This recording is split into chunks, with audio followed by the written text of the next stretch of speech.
Para sa mga pinanganak ng Year of the Rat, mag-ingat lagi sa mga sasabihin o binibitawang salita. Baka di mo alam nakakasakit ka na pala ng damdamin. Kaya naman, kung wala ka naman masasabing maganda, shut up na lang at magpalamig ng ulo. Amethyst, hematite at rose quartz ang makakatulong pagpakalma ng emosyon. Pink at 3 ang swerte kay Year of the Rat. Sa Year of the Ox naman na mag-ingat sa scam sapagkat maaaring mapanganib ang ipon kung hahayaan ang sarili mapauto sa mga ito. Always be careful ha. Lagi rin maging cautious sa pagpasok ng relasyon o negosyo. Blue Elephant with Rhino ang mabisang proteksyon para sa mga manloloko. Black at 9 ang swerte kay Year of the Ox. Eto naman sa mga Year of the Tiger, don't forget to look back and give back sa mga magulang o mga taong nagkaroon ka ng utang na loob dati. Mga simpleng bagay lang tulad ng pag-treat sa kanila o pasalubong ay magpapakita sa ng papahalaga ng effort nila. Blue at 2 ang swerte kay Year of the Tiger. Sa mga Year of the Rabbit naman tayo, magiging super busy ang araw na to. Hectic ang araw na to. Kaya mag-focus na mabuti sa work at responsibilidad mo. Do not be shy sa humingi ng tulong o payo sa mga kasamahan kung kailangan. Brown at 3 ang swerte kay Year of the Rabbit.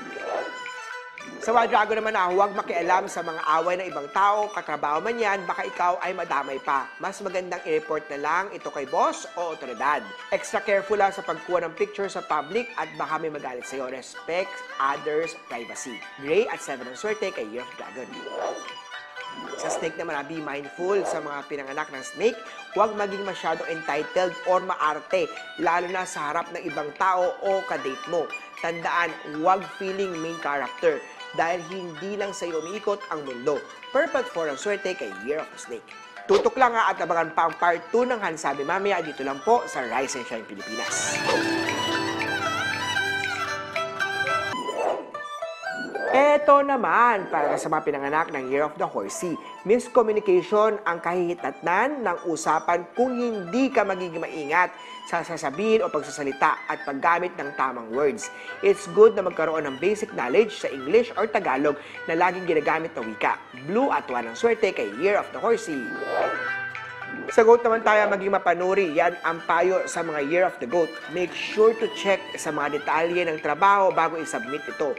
Baka ipaulit o ipa-edit ang mga task sa work. Don't be shy to ask help sa ibang tao. Huwag madaliin. Learn to manage your time. Yellow at 8 ang swerte kay Year of the Goat.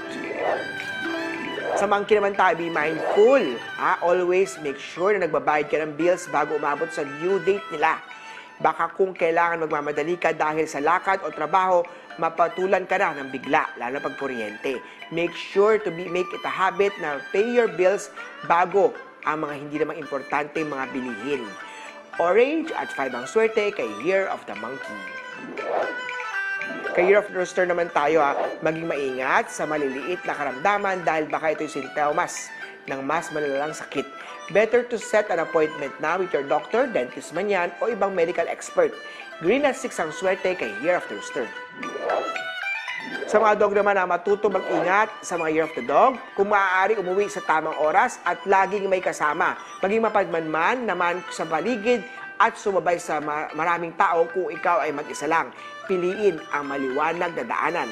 Black at 7 ang swerte kay Year of the Doggy. At sa Year of the Pig naman tayo, laging bigyan ng pansin ng pamilya at kaibigan.